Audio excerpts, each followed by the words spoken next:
Welcome to tacosandgeeks.com. Justin here, back with more comic book reviews, and today we're going to be reviewing DC Comics, DC How to Lose a Guy Gardner in 10 Days. As always, we give you a brief synopsis, so without further ado, here we go. 8 rom-com inspired new stories about love and trying to find it in a DC universe. Romance is rarely a simple affair. Love is almost always followed by some sort of conflict. Whether you're a plastic man twisting yourself into knots trying to please someone, or the Flash traveling back in time to make a catastrophic 51st dates perfect, or even a lonely robot who just can't seem to find love unless it's mailed from a computer screen like Red Tornado, love actually is a pain in the 27 dresses. So, in the grand tradition of these dating conundrums, a rom-com of the 90s and 2000s, we are proud to present 8 new stories about love and trying to find it in this zany DC world. I'm not going to talk about all 8 stories because it's like 86 pages book, but I will talk about my top 3 here.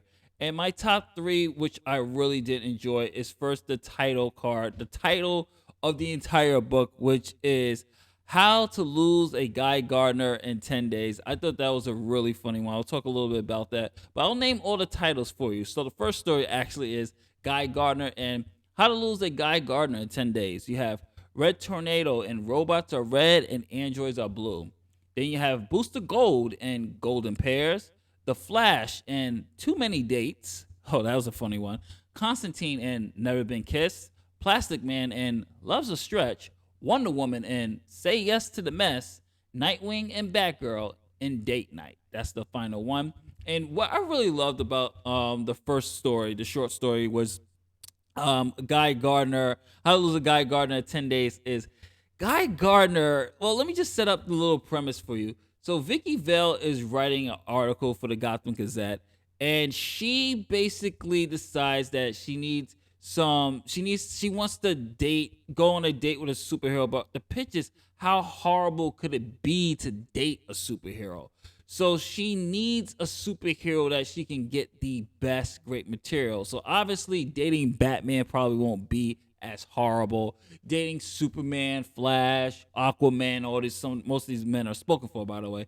So she goes to the Green Lantern Corps and she goes to Guy Gardner and How to Lose a Guy Gardner in 10 Days, which I'm really curious about the title because truthfully, when you read this, it should have been probably How to Lose Vicky Vale in 10 Days. Guy agrees to this date. Vicky tells Guy that she's writing an article what it's like to date a superhero, and Guy being Guy, and if you know Guy Gardner, you know this guy is very self-absorbed, and Guy is basically saying, oh, of course, I'm a 10, so of course you're gonna choose me. So their first date, they're going to this game, and Guy creates his own, of course, using the lantern construct. He creates his own VIP section, and I won't go too more into this, but I will say there are some hilarious moments here because they go on 10 dates, and date 1 is like a dinner date where Guy refuses to pay the bill. And Vicky is just listing all the things that went wrong on this date. So like date 3, they go to a seaside getaway and there's a invasion by Starro. And then you have things like such as date 8 where dinner and he never shows up. So Vicky has to she has enough material, but I'm not going to spoil the ending. I will have to say though, it is very, very entertaining. I thought that Guy and Vicky Vale was a really interesting pair because this is something you would never really see, like usually the interaction with them. Actually, you would never see them as a couple. And I really like the way it ended. I really like the way it is because you get to see that, yeah, as self-centered, as arrogant, full of himself Guy Gardner is, at the end of the day, he's still a guy with a good heart. And it ended on such a beautiful note. But I will say that he enters, and this is a minor spoiler, at the end he does enter a certain zone, and I ain't talking Phantom. It's a zone that vexes all men. It's a zone that vexes all women, all people. It is the dreaded you know what zone. And if you're in that zone, you know how hard it is to get out of it. So that's all I'm going to say on that. My second, actually, this is actually my favorite story of them all, which is regarding Red Tornado, which is the robots are red, androids are blue. And this is such a beautiful, touching story. And I'm definitely not going to spoil this one as well. But it's basically Valentine's Day, and the rest of the Justice League all have things to do with the significant other stuff of Batman, because Batman is gonna just go on patrol because Batman is Batman. But Superman's got a date with Lois.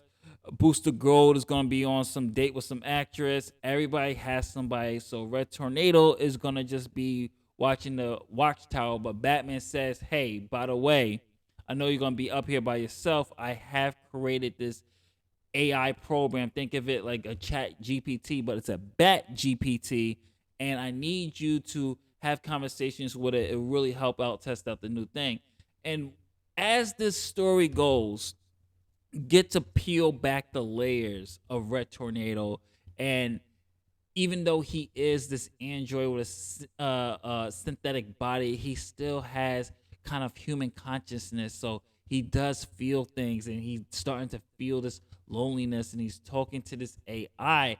And I won't go into more of this, but they do have this theme of closure, which is so beautifully well done. Definitely my favorite story of this one, because it really does. Not saying that it struck a chord with me personally, but I will say that a lot of people will read this one and won't see it coming. The way they address the closure, the way Red Tornado just kind of got his closure for something, I thought was beautifully done. The way we get a glimpse of the man that he used to be, the relationship he had, I thought they did a really good job of really showing that heart of an android with a human consciousness. And really, like, even this android feels, even though this synthetic beast still feels something. I thought they did a great job with that. Now, my third favorite story of this one, which is so true to Barry Allen, the Flash in Too Many Dates. So Flash has his first date with Iris West, obviously, and things don't go according to plan. So Flash being Flash, and I'm gonna give everyone a second here. Let me give you a quick multiple choice. What do you think, knowing Barry Allen, knowing this character, what do you think the Flash is going to do when he takes an L? Is he A, just going to take the L and realize, hey, you can't always win, life happens, we got to roll with the punches? Or B, he's going to go back into time and redo this date over and over and over until it's perfect? If you guess B, then you know exactly that's what the Flash is going to do. And this is what the Flash does. And I tell you, every single time he goes to try to go with a date with Iris, something happens. Either Grodd is on a loose, and he tries to start it over. And everything he does, it's always Grodd in a way. Or something spills on Iris. Something happens. Barry just can't accept it. He plans everything out. It's still not going the way he's supposed to do it. And it's not, and it also ends with a beautiful note as well. And I thought it was really, really good the way Barry learns about not being perfect, things about flaws. So each short actually has really a beautiful ending, but it also teaches you a lesson, stuff such as things that we do in relationships, such as accepting failure, such as closure, such as reflecting on ourselves and things like that, and embracing our imperfections. And I thought they did this very well with a lot of these stories. So it's a really good story. It's really just in time for the Valentine's Day. I thought it was really good. Highly recommend this one. Definitely check this one out. I'm giving this a solid A minus. Very, very, very good. I'm not gonna do the minuses anymore. I'm just gonna give this an A. This was an A. I really liked this. I really enjoyed it. 86 pages. Definitely check this one out. This is Justin from tacosandgeeks.com. What did you think of DC Comics, DC's How to lose a guy Gardner in 10 days? Comment below. Let me know. Tell me which one of these short stories was your favorite. I'm a huge fan of the Red Tornado story. I thought it was really beautifully done. So comment below. Let me know. And if you like what we do here, don't forget to like, share, subscribe. Hit that notification bell. That helps out the algorithm very much. And if you're watching this on tacosandgeeks.com, by all means, browse our website. We got tons of stuff coming your way. More UWL, more Tacos and Geeks, the hour of the podcast, more reviews. Or we'll get back to the anime reviews soon. Essential Anime got a whole bunch of game reviews coming soon. Final Fantasy VII Rebirth when it drops, definitely gonna be playing that. A whole bunch of stuff. You can check out the demo, my demo impressions. And thank you for all your support, folks. Peace, love, and happiness. World peace and all that good stuff. Later days. Happy Valentine's Day for those who celebrate. And if you don't, when you're watching this on Valentine's Day, or if you're watching this before Valentine's Day, it's all good to be single. Enjoy your life. Relationships isn't everything, folks. Later days. Peace.